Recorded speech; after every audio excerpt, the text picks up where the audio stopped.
Et salut à tous, c'est Louis. Aujourd'hui on se retrouve pour une vidéo un petit peu spéciale. Voilà, bon j'avais toujours rêvé de dire ça, mais aujourd'hui c'est vrai. Puisque du coup aujourd'hui on va faire de la physique et pas de la chimie. Et plus précisément, en plus on va étudier un sujet d'écrit et pas d'oral, donc voilà, on est vraiment sur quelque chose de fou. C'est incroyable ce qui se passe aujourd'hui. Donc plus précisément on va venir étudier le sujet de physique A de XSPCI qui est tombé cette année, donc en 2022, au concours de PC. Et on va s'intéresser aux questions 19 à 22, voilà. Donc pourquoi ces questions en particulier? Parce que c'est des questions qui à la fois me semblent en fait être des choses qu'il faut maîtriser, en tout cas qui sont importantes à voir, à la fois pour comprendre profondément des choses qu'on réalise et manipule sans forcément réaliser ce qu'on fait, et qui plus est, et en particulier, parce que les rapports de jury sont tombés il n'y a pas longtemps, sur ce sujet-là notamment, et à l'intérieur, il y a marqué que donc, ces 4 questions ont été à la fois très discriminantes et très peu réussies slash abordées.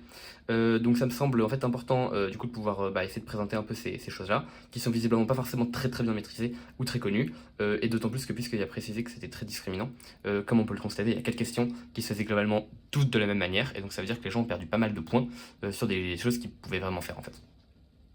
Et donc c'est ce qu'on va voir tout de suite. Donc d'abord je vais juste rapidement essayer de recontextualiser ce qu'on faisait dans cette épreuve. Donc en gros l'idée c'est que on faisait flotter, on faisait osciller pardon, un petit récipient dans lequel on avait mis de l'eau, donc un liquide, c'était de l'eau. En fait en le faisant osciller très fort, en tout cas très vite, plus très vite que très fort, avec des fréquences autour de 100-200 Hz. En fait on arrive en fait à rendre stable une couche d'air sous l'eau. Donc en fait intuitivement on compense la gravité avec la force d'inertie d'entraînement, basiquement. Et du coup, on arrive à faire donc flotter une couche d'air sous l'eau. Et du coup, ce qui était trop bien, c'est qu'ensuite, on essaie de faire passer un petit bateau et bien dans la couche inférieure en fait, du liquide pour faire flotter un bateau à l'envers. Donc voilà, il y a des petites illustrations sur le sujet que je vous mettrai de toute façon en description avec le rapport de jury. Et je pense même que je l'ai mis en miniature parce que je trouve ça vraiment trop bien comme truc. Et du coup, en fait, on s'intéresse à plusieurs parties bien de cette expérience qui a du coup été réalisée en vrai à l'ESPCI. Hein, c'est la photo que je vous mettrai est une vraie photo. Euh, et donc en fait on s'intéresse à plusieurs points. Donc, dans une première partie on s'intéressait à la couche d'air qui était stable sous le liquide. Et dans un deuxième temps, donc c'est ce qu'on étudie ici, en fait on va s'intéresser au profil de surface, en fait au profil de l'eau, donc à la surface inférieure du liquide. Et avant de traiter la surface inférieure, on traite la surface supérieure. Et ce qu'on fait c'est que on tourne la tête. Et le résultat qu'on obtient sur la surface supérieure, ce qui est un peu plus simple à réaliser, parce que c'est quelque chose qui est plus intuitif on va dire, juste en réalisant quelques transformations, genre en changeant des signes, quoi, on peut choper les résultats sur la surface inférieure. Donc c'est plutôt cool. Et du coup, ici, on va s'intéresser donc à la surface supérieure. Donc pour rapidement contextualiser toutes les hypothèses qu'il y avait et les quelques résultats des questions d'avant que j'ai pas forcément, enfin que je vais pas redétailler ici. Donc du coup on a de l'eau qui est dans un récipient rectangulaire, enfin sous forme de parallélépipède rectangle. Notre eau elle a une masse volumique qui s'appelle ρL dans le sujet. On a à la surface une surface qui n'est pas totalement plane, donc vous savez que de base on est censé avoir un niveau normal qui est horizontal. Là comme ça oscille, parce qu'on a mis notre récipient oscillé, en fait on a un niveau ondulé qui est apparu, donc un niveau modulé. Cette oscillation elle est de la forme psi de t cos kx, avec psi de t qui du coup est quelque chose qui dépend du temps et qui on va dire est l'épaisseur maximale qu'on peut avoir au niveau de notre niveau d'eau. On a une surface qui est globalement peu inclinée, donc ça veut dire qu'en fait on a cette condition qui était la première condition à établir, à savoir qu'on a psi de t qui est très petit devant la longueur d'onde. Donc en fait ça nous donne cette relation là, et globalement l'inverse de la longueur d'onde c'est c'est k, donc je sais pas de bis à longueur d'onde, du coup on obtient cette relation là. Hop, psi de t fois k qui est très petit devant 1. Également du coup notre parallélépipède rectangle, il a du coup une longueur, en fait une largeur Lx selon x, Ly selon y, que je vais pas représenter là qui est dans le plan de la feuille, et une hauteur d'eau à l'équilibre HL, et on a du coup Lx fois Y qui vaut S, donc la surface, et HL, donc la profondeur de l'eau, qui va être très grande dans toutes les autres longueurs, également devant lambda que je peux préciser. Donc caractéristique du problème, donc ça nous servira pour faire une approximation. Un truc que j'ai oublié d'écrire d'ailleurs, c'est le fait qu'on a du coup en fait la longueur selon x, qui va être égale à un nombre entier de longueur d'onde, donc n lambda. Ça nous servira un petit peu plus tard, en particulier parce que du coup on va avoir du sinus fois klx qui va valoir 0. Voilà. Ensuite, évidemment, il y a un truc que je n'ai pas forcément montré ici, mais c'est que les vagues, elles sont uniquement selon x. Donc ça, c'est quelque chose qui est admis par le sujet, on l'a pas démontré. Au pire, on l'a expérimenté. Mais du coup, ici, je vous ai représenté en fait l'équivalent d'une coupe en fait du récipient qu'on va avoir. Et du coup, on peut imaginer qu'on a un récipient qui est du coup selon y qui vient vers vous là. Et puis, si je fais une coupe de ce récipient à un instant donné, peu importe le y à laquelle je fais cette coupe, j'obtiendrai le même profil, qui est du coup un profil comme ça de vague. C'est pour ça qu'on a un problème qui va être très indépendant de y. Et vous allez voir, ça va faciliter pas mal les calculs.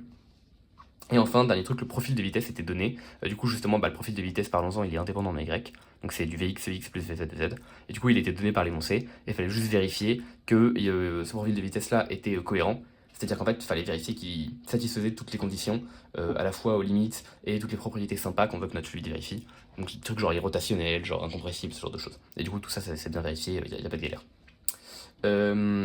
Donc du coup, enfin, une fois qu'on a pu donc établir tout ça, donc tout ça, c'est en fait, des équations que je vais utiliser, des hypothèses que je vais utiliser plus tard dans mes calculs.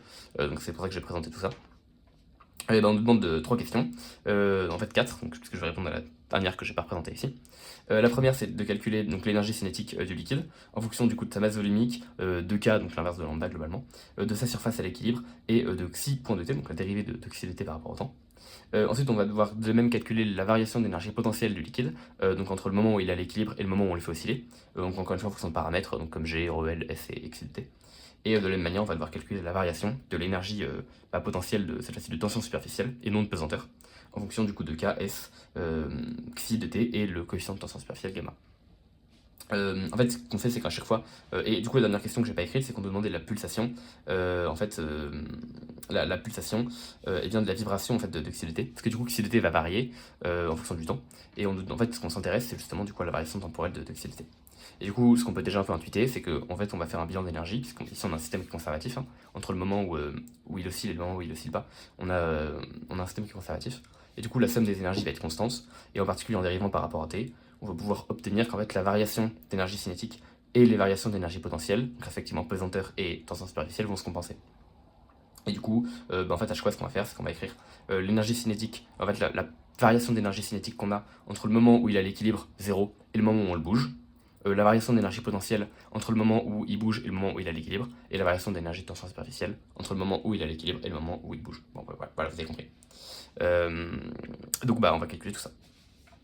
Donc dans un premier temps, il s'agit de voir comment est-ce qu'on fait ce calcul. Et du coup pour ça, je vais essayer de revenir très rapidement sur ce que c'est que l'énergie cinétique dans un système complexe comme ça. L'énergie cinétique par exemple, dans un système complexe, donc je vais prendre une voiture, en fait c'est défini comment on voit que, donc je dessine un rectangle parce que sinon on va se moquer de mon dessin de voiture, on voit qu'en fait on va avoir l'énergie cinétique qui va être égale à 1,5 fois m fois v carré, où v ça va être la vitesse de la voiture et m sa masse. Sauf qu'en fait, ça c'est quelque chose qu'on voit donc en cours dans les systèmes de points. En fait, ce qu'on fait réellement, c'est qu'on va venir séparer la voiture en plein de petits systèmes qui ont chacun une vitesse VI et une masse MI. J'écris un tout petit, mais je pourrais l'écrire en plus gros. Et du coup, en fait, l'énergie cinétique totale, ça va être égal à la somme sur toutes les petites divisions I qu'on a faites, du coup, des énergies cinétiques en fait, de chaque petit point. Donc MI, VI, carré. Hop. Et dans le cas où tous les petits points vont à la même vitesse, parce que je parle, la voiture elle se déplace de manière rectiligne uniforme, du coup on peut factoriser par VI, et du coup on obtient 1,5 de V carré fois la somme sur I des MI. Et on a cette somme de MI qui vaut M, et du coup on obtient bien 1,5 de MV2. Pour le fluide, c'est exactement la même chose. Pour le fluide, en fait on va séparer notre fluide en plein de petits volumes, donc infinitésimaux, en tout cas plein de petites portions de fluide infinitésimales. Donc je sais pas, on peut appeler ça, des petites particules quoi. Particules de fluide, je crois que c'est le terme exact qu'on utilisait. Et du coup, ce qu'on fait, c'est qu'on va venir calculer l'énergie cinétique de chacune de ces petites particules. Ensuite, on va venir les sommer. Sauf que premièrement, on n'est plus en première année, du coup, on n'est plus des enfants et on va pas faire des sommes discrètes, on va faire des sommes continues, parce que ça a un peu plus de sens physique de pas discrétiser et de sommer de manière continue. Et du coup, une somme continue, c'est quoi? C'est une intégrale. Du coup, EC, qui était la somme des 1,5 de MI fait I carré, ça va se transformer en intégrale, donc sur des bornes qui reviendra, qu'il faudra qu'on considère des 1,5 donc de VI carré DMI. Et ensuite, éventuellement, comme on travaille en liquide, on a tendance à pas trop travailler en massique, mais à travailler en volumique, même si à partir du moment où la masse volumique est constante, donc je sais pas qu'on a un truc incompressible, en fait on va avoir équivalence entre les deux. Et du coup, on va plutôt travailler 1,5 de VI carré fois la masse volumique fois le petit volume TV. Et du coup, ici, en fait, ce qu'on voit, c'est qu'ici, on a une petite énergie qui apparaît, qu'on va appeler EC, qui est en fait l'énergie cinétique volumique. On va appeler petite EC, c'est donc bel et bien 1,5 de ρ L V. Donc 1,5 de MV, sauf que M devient la masse volumique, devient la masse tout court. Et en fait, on se rend compte que du coup, ce qu'on fait, c'est qu'on dit simplement que l'énergie cinétique, c'est égal à l'énergie cinétique volumique qu'on a intégrée sur le volume. Et ça, c'est un truc qui est vraiment bête et élémentaire, et qui pourtant est très important à comprendre, parce que déjà, c'est essentiellement ce qu'on va faire dans les 3 questions qui suivent, et visiblement, il y a beaucoup de gens qui n'ont pas été capables de le faire. Ce qui est marrant, c'est que la première question est marquée qu'elle est peu réussie, et les deux suivantes, en plus d'être peu réussies, elles sont pas abordées. Donc vraiment, visiblement, les gens ont essayé celle-là, ils ont bloqué, et ils sont passés à la suite. Donc on va essayer de réaliser tout ça. Et enfin en plus du coup ce qui est intéressant à noter, c'est qu'en fait c'est un résultat, c'est une méthode qu'on applique absolument tout le temps. L'équation de Navier-Stokes et l'équation de l'air, qui sont des équations qui sont très semblables, il faut le rappeler, c'est juste des PFD appliqués à des particules de fluide. C'est des PFD qu'on applique et qu'on généralise. Et en fait en physique et de manière générale, c'est extrêmement commun d'essayer d'appliquer une équation à un tout petit morceau du système qu'on étudie, une petite surface, un petit volume et un petit élément de longueur pour des cordes. On applique ça, on applique une équation en faisant un PFD, un truc comme ça. On a tous les termes infinitésimaux qui se simplifient, et à la fin on obtient une belle équation, c'est l'équation qu'on va utiliser. Ou je sais pas, on peut faire un bilan sur un tout petit système infinitésimal, les termes infinitésimaux se simplifient, et à la fin on obtient une belle équation, qui est l'équation générale de notre système, et qu'on va pouvoir intégrer pour pouvoir choper un comportement global. Et du coup, c'est exactement ce qu'on fait en mécanique des fluides quand on écrit Navier-Stokes. C'est un PFD volumique sur une particule de fluide. Et en fait, le Navier-Stokes, c'est rien d'autre qu'un PFD volumique. Hein. Donc il faut bien voir ça. Euh, et donc, du coup, en fait, puisqu'en mécanique des fluides, on a tendance à travailler sur des quantités volumiques puis à les intégrer, c'est exactement ce qu'on va faire ici sur ces énergies cinétiques et sur ces énergies potentielles. Et donc, c'est la méthode qu'on va utiliser à la fois dans la question 19, 20, 21, machin. C'est qu'à chaque fois, on va calculer quelque chose de volumique ou de surfacique, puis on va intégrer. Donc vous avez compris la méthode. Maintenant, on va pouvoir partir réellement en calcul. Donc, parce qu'en plus, ces calculs sont assez relous, mais enfin, sont pas si relous à faire si on s'organise un peu bien, ce que je vais essayer de montrer ici.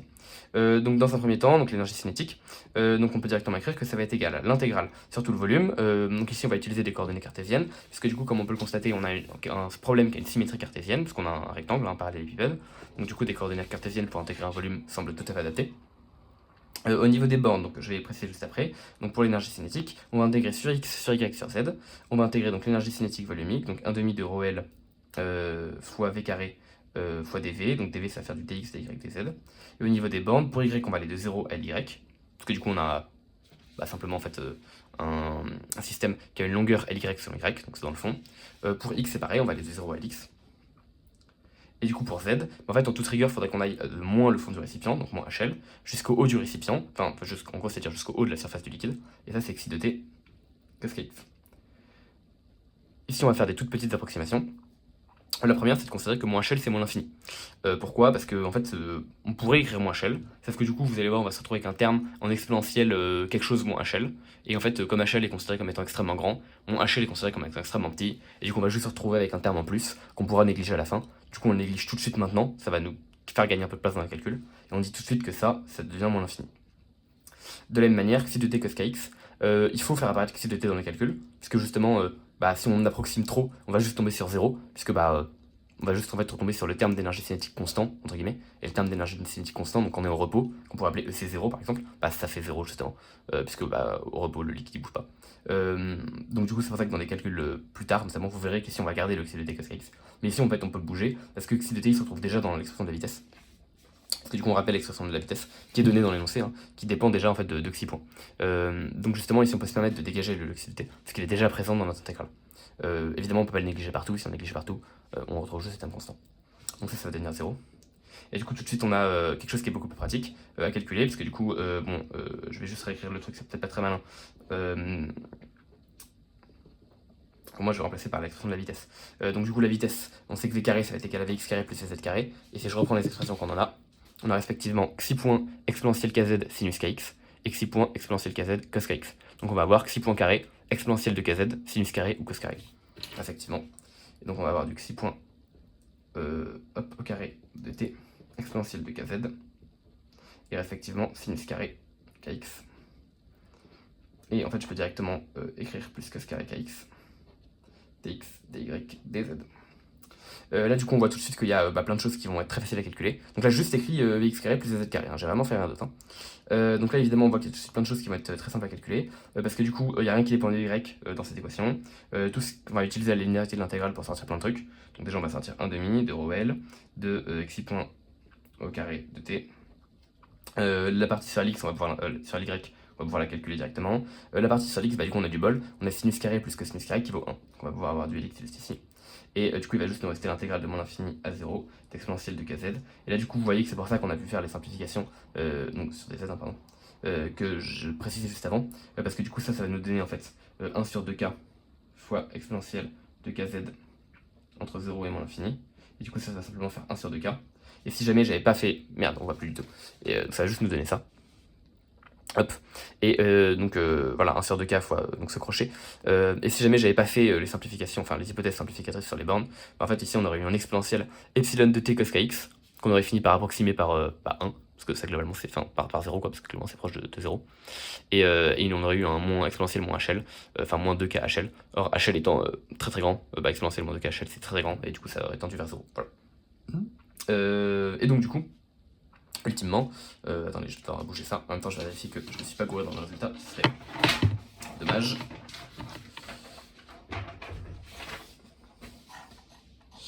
Hop. Ça a l'air d'être bon. On obtient donc qu'on a notre énergie cinétique en fonction du temps, qui va être égale à 1 demi de ρ L, xi point carré, Lx Ly, fois 1 sur 2k. Donc 1 sur 4k, fois ρ L, fois Lx, fois Ly, fois xi point au carré de t. Et donc puisque Lx et Ly c'est égal à S, on va simplement avoir que EC de t c'est égal à 1 sur 4k ρ L S xi point carré de t. Et donc on est très content parce qu'on rappelle l'expression, on était censé l'obtenir en fonction de ρ L, k, S et xi point. On a bien du ρ L, du k, du S, du xi point. Donc on est très content. En plus, on est content parce que c'est homogène. Il suffit de remarquer que donc l'expression, du coup, la dimension d'une énergie c'est m L de t-2, ce qu'on va utiliser très souvent. Et là, avec la masse volumique, on a du m L-3. On ne retrouve pas d'autres m à deux endroits, donc c'est bon. Concernant les t, on n'en retrouve que dans les 6 points, qui est homogène à LT-1 parce que c'est une vitesse. Du coup, on retrouve bien du t-1 au carré c'est t-2. Donc, concernant les temps, on est content aussi.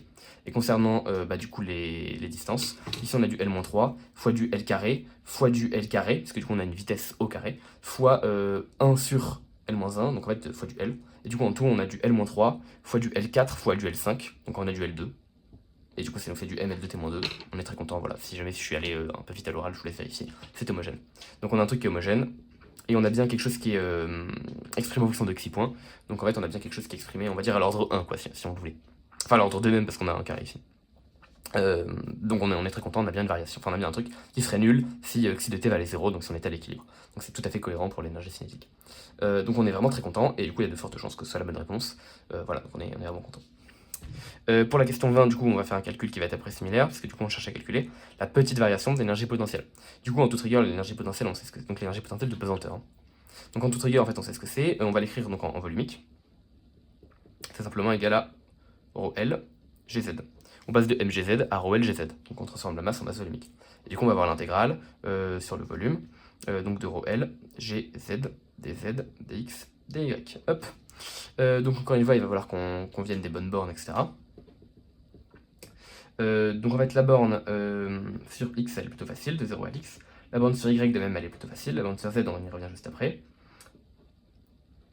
Et du coup la borne sur z, là on va dire que c'est y, la dx. Et du coup la borne sur z c'est quoi en toute rigueur?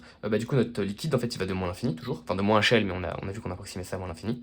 Il va de moins l'infini jusqu'à xi de t cos kx.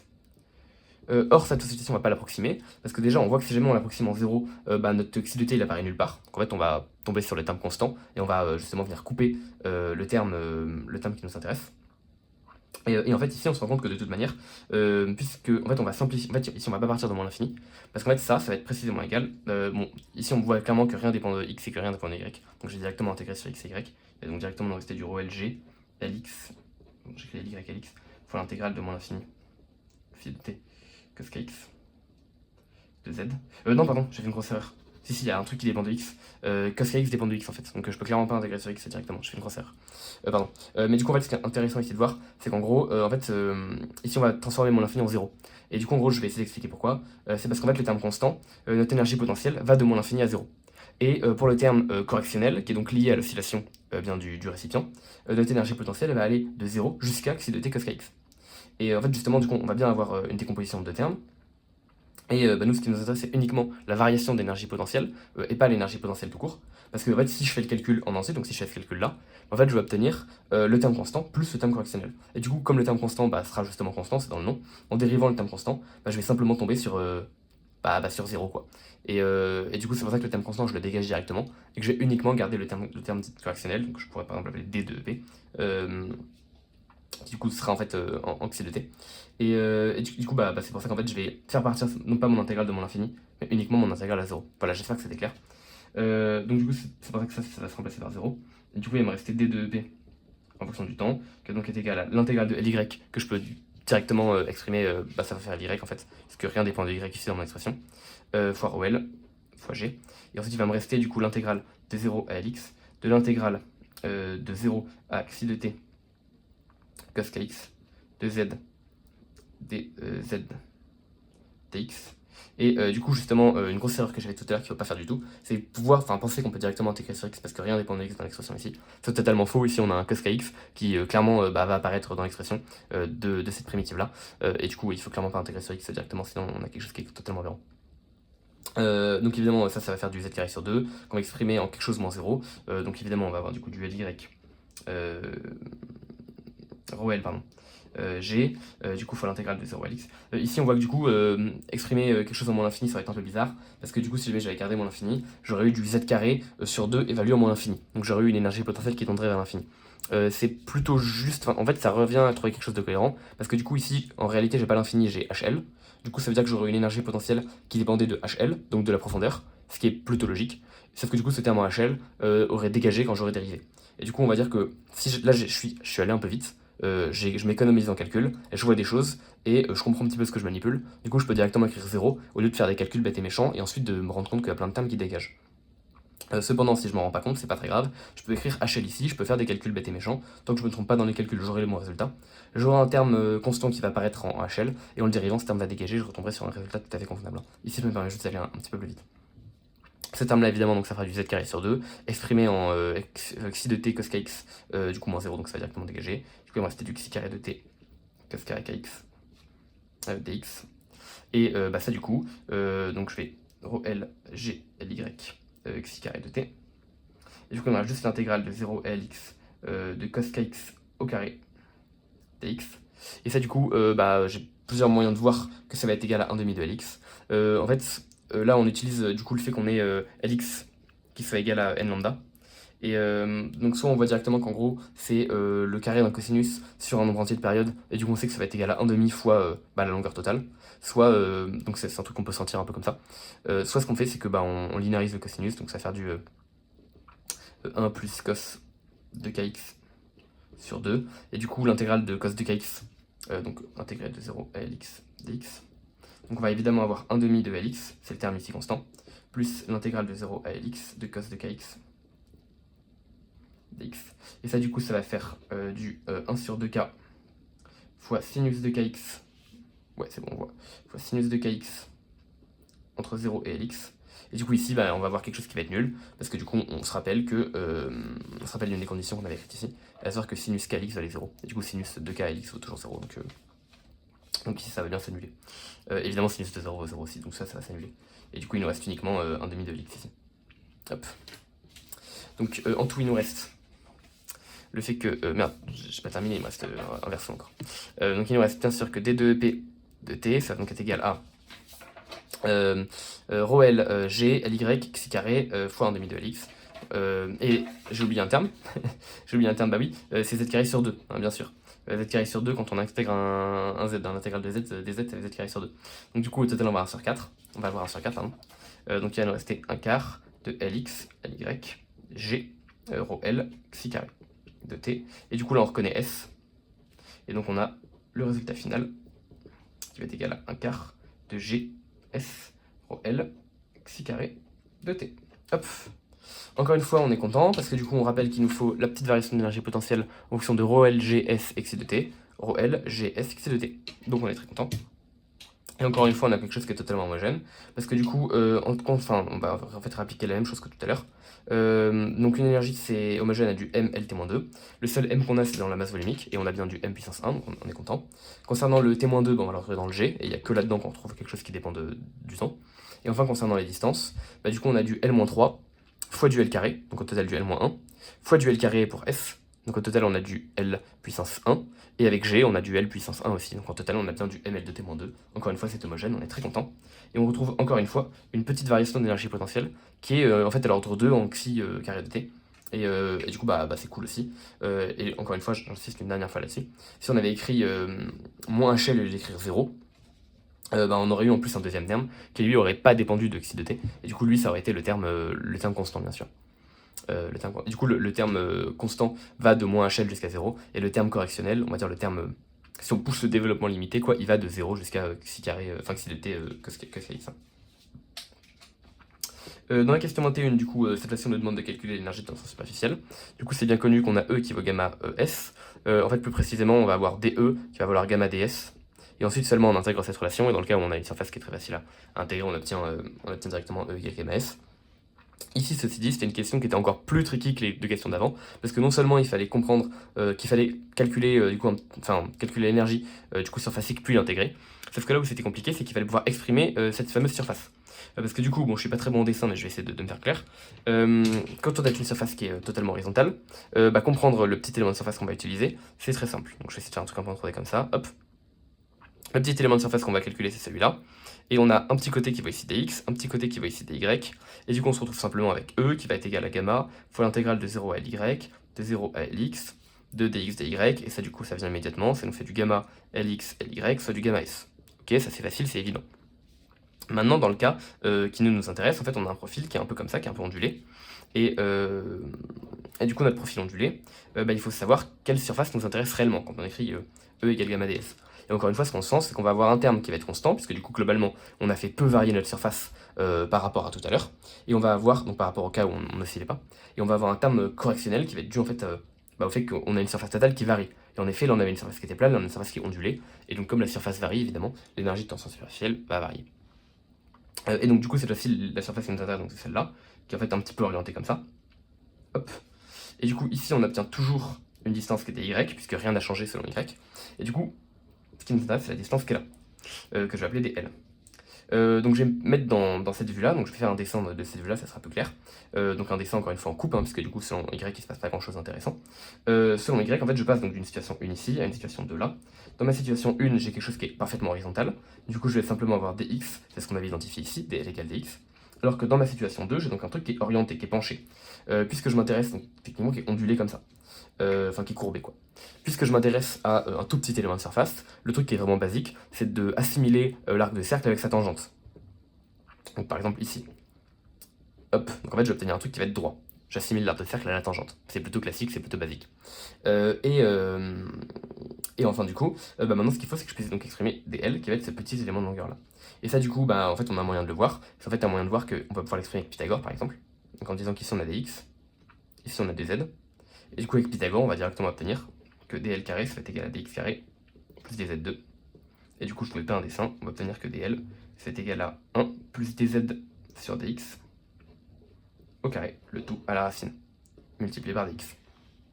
Et donc, du coup, on se retrouve que notre nouvelle surface, qui vaut donc dl fois dy, donc on va appeler ds', elle vaut donc dl fois dy, et en fait, du coup, elle va valoir 1 plus dz sur dx au carré, le tout multiplié par ds. C'est un petit peu tricky parce qu'en fait on avait besoin de cette relation pour pouvoir intégrer bien notre énergie. Parce que du coup on va avoir l'effet que notre énergie de tension superficielle, elle va simplement être égale à gamma fois l'intégrale du coup de 0 à lx, de 0 à ly, de cette petite surface que j'appelais ds'. Et du coup on avait justement besoin de cette expression de ds' pour pouvoir réaliser ce calcul. Et le problème c'est que cette expression elle est clairement non triviale. Et du coup il y avait un peu 3 cas de figure, voire 4 cas de figure. Soit vous la connaissiez parce que vous l'avez vu en cours, et honnêtement c'était pas mon cas. Et en fait je pense que c'était le cas de peu de gens, dans le sens où fondamentalement, j'ai fait le lycée Saint-Louis, qui est pas considéré comme étant le meilleur lycée, mais qui est loin d'être considéré comme le pire non plus, et c'est un truc que j'avais jamais vu. Donc, donc voilà, donc ça c'était le cas, et on l'avait vu comme ça, mais du coup je pense que c'était le cas de vraiment très peu de gens. Soit c'était une relation en fait dont on se souvenait, puisque en fait simplement, en fait on l'avait vu une fois, on l'avait vu nous il y a 3 jours. 3 jours avant l'épreuve, en fait c'est une relation qui est tombée à mine 2 de PC 2022, voilà, on l'a eu le vendredi, ou le jeudi je sais plus, et le lundi on avait épreuve de Polytechnique Physique A. Donc à la limite c'est une relation dont on pouvait se souvenir, et moi personnellement je m'en souvenais en fait simplement. Et comme elle était donnée pendant les mines mais pas donnée pendant l'X, et qu'on avait un calcul qui était très similaire avec encore une fois une surface ondulée et un calcul de tension superficielle, on aurait pu se souvenir de cette relation pour pouvoir justement résoudre cette situation. Donc je sais pas si c'était le cas de beaucoup de gens. Et enfin du coup le troisième cas de figure, c'est simplement comprendre qu'est-ce qu'on manipule physiquement, comprendre que la petite surface qu'on utilise, donc c'est celle-ci, comprendre que du coup là on a des y qui changent pas, et là on va avoir des l qui va bouger, exprimer dl en fonction de dz, de dx, et du coup à partir de là, remonter en fait à cette expression là. Et sinon, bah, le quatrième cas, c'était simplement qu'on ne savait pas, et que du coup, même si on avait les méthodes, on se retrouvait bloqué à cette question, ce qui était franchement regrettable. Donc en tout cas, j'espère vous avoir convaincu de comment est-ce qu'on pouvait retrouver cette expression, et comment est-ce que c'est quelque chose qui finalement vient assez naturellement. D'autant plus que du coup, ça vérifie clairement les cas limites, donc à savoir que si dz sur dx est nul, donc si on a une surface qui est à l'équilibre, qui bouge pas, on retrouve bien des S' égale ds, donc pas de problème là-dessus. Et surtout, un truc qui est très bien, c'est que du coup, on se rappelle que notre petite variation z, elle est égale ici à epsilon de t, hop, elle est égale ici à epsilon de t cos kx. On a des z qui est égal à epsilon de t fois cos kx. Du coup, on va avoir dz sur dx qui va être égal à moins k fois epsilon de t sinus kx. En le mettant au carré, on va simplement détacher le moins. Sinus carré kx.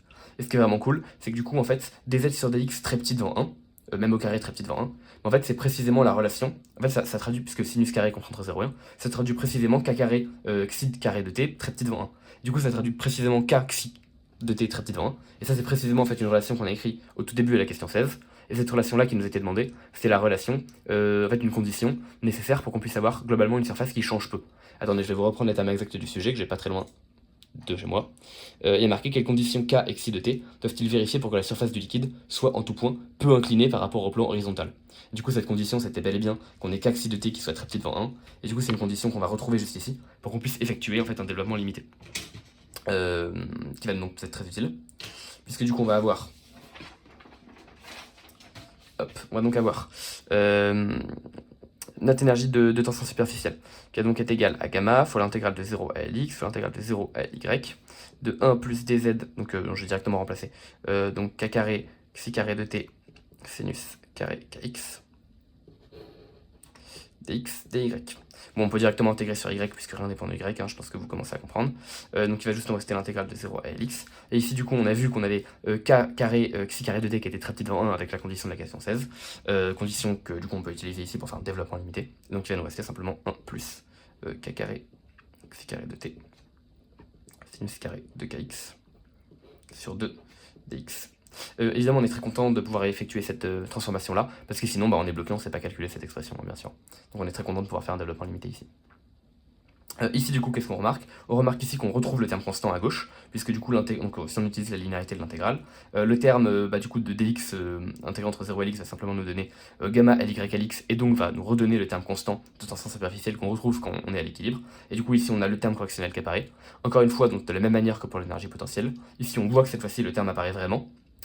Mais du coup, on va pas le considérer, parce que quand on va le mettre dans notre bilan d'énergie, de tension, enfin, quand on va le mettre dans notre bilan d'énergie, et qu'on va dériver, ce terme va dégager. Donc on s'en fout, on va directement le simplifier, on va pas s'en embêter. Et donc on va voir que, donc je vais appeler ça DES pour la petite variation d'énergie de tension superficielle. Et donc on va être simplement rester gamma Ly fois l'intégrale de 0 à Lx de ce terme-là, k carré, xi carré de t, sinus carré, kx, dx. Il va donc nous rester gamma Lx, k carré, xi carré de t, ça va. Et du coup, ce terme-là, donc encore une fois, de la même manière que tout à l'heure, soit on a l'intégrale du coup d'un sinus carré sur un nombre entier de périodes, et du coup on sait que c'est simplement 1/2 fois la longueur du truc, donc ça nous fera du 1/2 fois x, soit on essaie de linéariser le sinus carré, et du coup si je me trompe pas, parce que ça j'ai peut-être oublié depuis, mais il me semble que ça nous fait du 1 moins sinus du 2kx sur 2, du coup on va, donc le tout fois dx, et du coup on va retrouver par linéarité de l'intégrale le 1/2 de dx intégré de 0 à lx qui va nous faire du lx sur 2, et du coup l'intégrale du sinus de kx qui va en fait de nouveau faire 0, parce que du coup on est sur une période, tout simplement. On est sur un nombre entier de périodes en fait, donc ça va s'annuler. Et donc du coup globalement tout ça, ce qui est important c'est que ça fait du lx sur 2 quoi. Et donc du coup on va pouvoir retrouver que des de t ça va être égal à gamma lx ly sur 2 k carré xi carré de t. Si je me trompe pas, et je vérifie juste que j'ai pas oublié, ah oui sur 4 pardon, parce que du coup là j'ai oublié 1 sur 2, putain je crois que j'arrive pas d'oublier les sur 2, du coup là j'ai 1 sur 2, et du coup en fait j'ai 1 sur 4, et du coup tout ça on reconnaît ici s, et donc on aura enfin des de t qui va être égal à gamma s k carré xi carré de t sur 4. Hop. Encore une fois, on est très content parce que du coup, on a bien un résultat qu'on a exprimé du coup à l'ordre 2 en xi de t. Donc en tout cas, un ordre poussé et pas un ordre constant quoi. Et on a encore une fois quelque chose qui est homogène parce que du coup, on sait que gamma s c'est une énergie. Et du coup, puisque gamma c'est une énergie, il faut que k carré fois xi ce soit homogène à rien. Et en effet, on a du L2 fois du L-2, donc c'est homogène à rien. Donc on est vraiment très content, et donc encore une fois, on a quelque chose qui semble plutôt plausible. Et enfin, du coup, dernière question.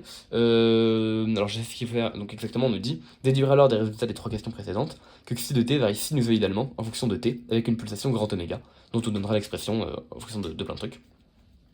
Et donc, du coup, ici, on a calculé des énergies. Évidemment, ce qu'on a envie de dire, c'est qu'on a envie de dire que on a, en fait, on va faire un bilan énergétique. Hein. On va dire qu'on a la somme des énergies, donc l'énergie cinétique, plus les deux énergies potentielles, respectivement de pesanteur et de tension superficielle, en fait, sont constantes. Simplement parce que entre le moment où on oscille et le moment où on oscille pas, on n'a pas de truc dissipatif, quoi, pas d'effet dissipatif. Du coup, évidemment, on va simplement dériver par rapport au temps cette expression, ce qui va donc nous donner le fait qu'on a la dérivée de l'énergie cinétique par rapport au temps, plus la dérivée de l'énergie potentielle par rapport au temps, plus la dérivée de l'énergie potentielle, ça fait tension superficielle et non de pesanteur par rapport au temps qui vaille 0. Et du coup, évidemment, ici, on voit que les termes constants d'énergie cinétique, en fait, c'est 0. Les termes constants d'énergie potentielle, donc le calcul entre moins HL et 0, et le terme constant d'énergie de tension superficielle, donc gamma S, tout ça, ça dégage. Et du coup, il nous reste simplement dériver cette expression par rapport au temps pour effectuer notre bilan. Donc, l'énergie cinétique, alors je l'ai exprimé où je l'ai exprimé au tout début, je crois. J'ai exprimé là. Donc, c'est 1 sur 4K fois ρ L fois S fois xi point carré. Et xi point carré en dérivant, ça nous fera du 2 xi point point. Donc, il va nous rester du 1 sur 2K fois ρ L S fois xi point point. J'écris pas la dépendance santé, même si elles sont présentes. Plus le terme de pesanteur. Le terme de pesanteur, je l'ai écrit là-haut, c'est du 1 quart de GS ρ L xi carré. Donc en dérivant, ça me fera du 2 xi point. Donc 1 quart, donc ça va faire du 1,5 encore une fois. 2, excusez-moi, attendez. GS ρ L. GS ρ L xi point xi. Et enfin, du coup, le dernier terme, lui, il est juste sous nos yeux. Du coup, en dérivant ça, on va encore une fois avoir du 2 xi point, et le 1 quart va simplifier avec le 2, donc il en sera du 2 gamma S k carré xi point xi. Et tout ça, ça s'annule. Là, on voit qu'on peut simplifier tout un nombre de termes, donc je vais simplifier directement. Hop. Donc déjà, on voit qu'ici on a S, ici on a S. Ici on a S, donc ça va dégager. Ici on a un demi, ici on a un demi, ici on a un demi, ça va dégager. Et est-ce qu'il n'y a pas un dernier truc qu'on peut dégager? Ah oui, ici évidemment on a xi point, ici on a xi point, et ici on a xi point. Et ça peut évidemment dégager, parce que xi point est différent de 0 pour tout t. C'est-à-dire que comme on oscille, on a réellement xi qui varie en fonction du temps, quoi. Donc évidemment que ça va dégager aussi. Et du coup, il nous reste un bilan que je vais réécrire sur une feuille à part cette fois-ci. Hop. Il nous reste donc évidemment un bilan qui va donc être égal à ρ L sur K fois xi point de t, plus, je vais directement factoriser par xi de t, donc là il nous reste du chez ρ L, pardon, plus gamma k carré fois xi de t qui vaut 0. On peut donc multiplier par k divisé par gl, donc on peut avoir xi carré, enfin xi point de t, plus k, je vais donc directement diviser par ρ L à l'intérieur de la parenthèse, plus gamma k carré sur ρ L xi de t qui va valoir 0. Et donc on peut rapidement vérifier si c'est homogène ou pas. Là on a deux longueurs. Évidemment, donc on reconnaît ici une équation d'oscillateur harmonique, on a un plus, on est très content. Ici on a donc l'équivalent en fait, d'un temps moins 2, donc il faut que ça soit un temps moins 2. Déjà on peut vérifier que ce qu'on somme est bien homogène entre eux. Là on a du LT-2. Gamma on sait que c'est une énergie par surface, donc ça va être du MT-2. Donc gamma c'est égal à du MT-2. Et je vais multiplier ça par du K carré, donc du L carré. Donc je vais avoir gamma K2 qui va être égal à du M L-2 T-2. Et je divise par une masse volumique qui est en M L3, donc M L-3, pardon. D'ailleurs j'ai un carré. Qui va donc être égal à du M L-2 T-2 sur M L-3. Donc les M se simplifient, le L remonte, ça va me faire du L T-2. Et donc on est parfaitement homogène à G, donc on est très content. Donc déjà ces deux choses là qui s'additionnent, c'est plutôt cool. Et enfin du coup je mets un petit K devant, et K on sait que c'est L-1, du coup K fois tout ça, ça va bien faire du T-2, donc on a bien quelque chose qui est homogène. D'ailleurs du coup cette équation on peut l'encadrer parce qu'elle est très importante, puisque du coup justement on reconnaît l'équation d'un oscillateur harmonique. Hop. Et cette équation d'oscillateur harmonique, elle est donc égale à oméga carré. Enfin, on trouve donc en fait qu'oméga carré ça va être égal à ce cas-là. Et donc du coup, on peut écrire qu'oméga ça va être égal à k facteur de g plus gamma k carré sur rho L, le tout à la racine, hop, et donc c'est bien homogène évidemment, ça on l'a déjà vérifié. Et bah du coup c'est plutôt cool, parce qu'on voit qu'on vient de réussir en 40 minutes à peu près à faire l'équivalent de 4 questions, d'un devoir qu'on faisait 40, et surtout 4 questions qui étaient non triviales, et du coup c'était vraiment très important de réussir à faire tout ça, parce que en particulier cette expression de oméga, elle va beaucoup nous resservir, enfin elle va nous resservir plus tard, dans d'autres questions un peu plus importantes, et du coup on voit qu'on a des questions tiroirs, voilà, donc je trouve que c'est un truc de bâtard. Personnellement, ouais, j'aime pas trop les questions tiroirs, parce que je trouve que ça pénalise pas mal, et que bah, le problème c'est que genre ça, je pense que le bilan d'énergie et le dérivé, à peu près tout le monde sait le faire. Et du coup ça revient en fait à donner beaucoup de points aux gens qui sont capables de faire un truc qui pourtant n'est pas valorisé de tant de points que ça dans le barème. Enfin bref, je sais pas si c'est très clair, mais je pense que vous comprenez l'idée, donc j'aime pas trop. Mais du coup c'est pour ça que je considère en particulier que ces questions-là étaient assez importantes à faire. Et surtout, bah, disons que c'était des questions que je voulais traiter depuis un moment, parce que c'est des trucs qui sont revenus pas mal au concours de cette année, de calculer des énergies potentielles comme cinétiques de liquide. J'ai des gens qui m'ont dit que c'était évident et que tout le monde savait comment faire. Visiblement, vu le rapport de jury, c'est clairement pas le cas. Donc je suis content d'avoir pu expliquer un peu à quoi ça ressemblait. D'ailleurs, j'ai entouré, ça donne les résultats. Hop. Et du coup voilà, j'espère aussi du coup avoir pu à peu près justifier pourquoi est-ce qu'on avait tendance à utiliser cette méthode, donc du type de repasser en fait par des énergies volumiques ou surfaciques puis de tout intégrer, et également pourquoi est-ce qu'on utilisait du coup cette fameuse expression vient de la surface curviligne, voilà, qui d'ailleurs justement été précisé dans le rapport de jury que c'était discriminant parce que peu de gens la connaissaient. Donc j'espère au moins pouvoir l'avoir redémontré proprement. Et que ça pourra peut-être vous aider à redémontrer des trucs dont vous aurez besoin parfois et qui ne seront pas forcément redonnés par les énoncés. Voilà, encore une fois c'est bâtard, mais parfois c'est le cas. Voilà. Bah écoutez, du coup j'espère que ça vous aura plu. Surtout n'hésitez pas à aller recheck le sujet et les rapports de jury de ce sujet, surtout si vous le faites cette année en deuxième année, parce que le sujet est vraiment très cool. Peut-être attendez d'avoir terminé genre la mécaflux, la thermo de SP pour le faire. Mais normalement dès que vous avez fini le mécaflux, vous pouvez vous y attaquer. Et c'est vraiment un sujet qui est extraordinaire, je trouve, enfin qui est très beau quoi. Un peu bâtard pour les questions tiroirs, mais très beau dans ce qu'on montre. Donc j'aime beaucoup. Peut-être que je corrigerai d'autres parties de ce sujet que je trouve intéressantes, mais c'était, je trouve, la partie, on va dire, la plus. Enfin, la partie qui pour moi nécessitait le plus de correction. Et même dans les rapports de jury, c'était la partie qui était considérée comme étant celle que plein de gens ont raté alors qu'ils auraient pu la réussir et que ça leur aurait beaucoup apporté s'ils l'avaient réussi. Donc je sais pas si je ferai d'autres trucs. Forcément. Mais voilà. Bah écoutez, en tout cas, j'espère que ça vous aura plu. Moi, sur ce, du coup, je vous souhaite une prochaine fois une bonne journée, une bonne soirée, une bonne fin de vie. Et puis la prochaine fois, donc peut-être plus pour de la chimie cette fois-ci. Voilà, un petit retour aux bases chimie ardoise, le bon combo quoi. Allez, merci beaucoup. Bonne journée.